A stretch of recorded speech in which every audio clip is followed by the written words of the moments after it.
जय शिवराय मित्रांनो, न्यू व्लॉगमध्ये तुमचं स्वागत आहे। आज आपण आलो आहे इथं सातारा जिल्ह्याचा ग्रंथ महोत्सव 2025चा आहे। तर आता आपण बघूया कसं कसं आहे ते।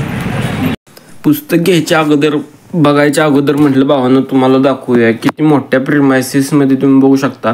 ही सर्व जो 101 दुकानं असतील आणि ह्यांचा विषय कसा असतो माहिती आहे का, ही कोल्हापूर पुणे ज्यांचं मोठं स्टोर असतंय का, ती स्टोरवाली काय करतात त्यांचं इथं स्टॉल टाकते ती। म्हणजे त्यांचा फायदा असतो की कसं एकदम आता माणसं गोळा होते ती आणि ती काय करतात मग पुस्तकं घेतात आणि डिस्काउंट लावलेला असतो त्यांची स्ट्रॅटेजी असते। मग त्याप्रमाणे तुम्ही बघू शकता एवढा असा विषय होता। मग काय म्हटलं आता आपण सुरुवात करूया। मग काय पहिल्यांदा इथे शिरलो, काय नुसती पुस्तकं आणि माणसं पण भावांनो वाचन प्रेमी आहेत का नाही, भरपूर प्रमाणात होती। तुम्ही बघू शकता इथलं एक how to kidnap rich man पुस्तक होतं, मस्त पुस्तक होतं। थोडंसं बघितलं ओव्हरव्ह्यू, त्यानंतर मग पुढं बघू शकता तुम्ही मोठ्या प्रमाणात पुस्तकं होती। त्यानंतर मग काय विषय काय झाला माहिती आहे का, इथं कसं असतं तिथं त्यांची माणसं बसलेली असतात, इथं बाहेर बसलेली खुर्च्या बघू शकता तुम्ही। आणि त्यांच्यातली दोघं तिघं का नाही लक्ष ठेवत असतात। विषय काय झाला, माझ्या हातात होती दोन पुस्तकं होती आणि ते माणूस माझ्याकडे लय उशीर बघू शकता। परत काय झालं, ऋषीदादा आला आणि त्यातलं माझं एक पुस्तक घेतलं आणि त्यानं काय केलं, पिशवीत घातलं।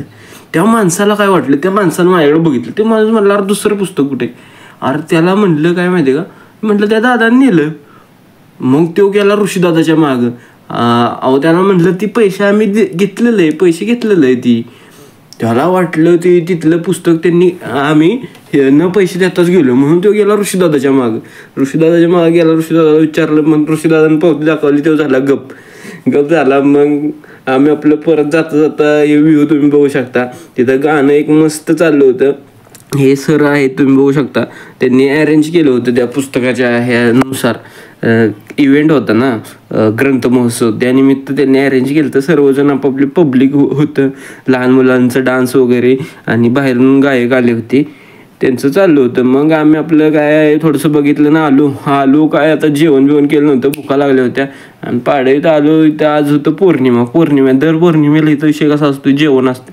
मग काय मस्तपैकी जेवायला मस्तपैकी बाजरीची भाकरी, पावटीची आमटी आणि भात होता मस्तपैकी। मग जेवलो आणि त्यानंतर मग काय थोडंसं आजीसाठी घेतलं आणि मग घरी आलो।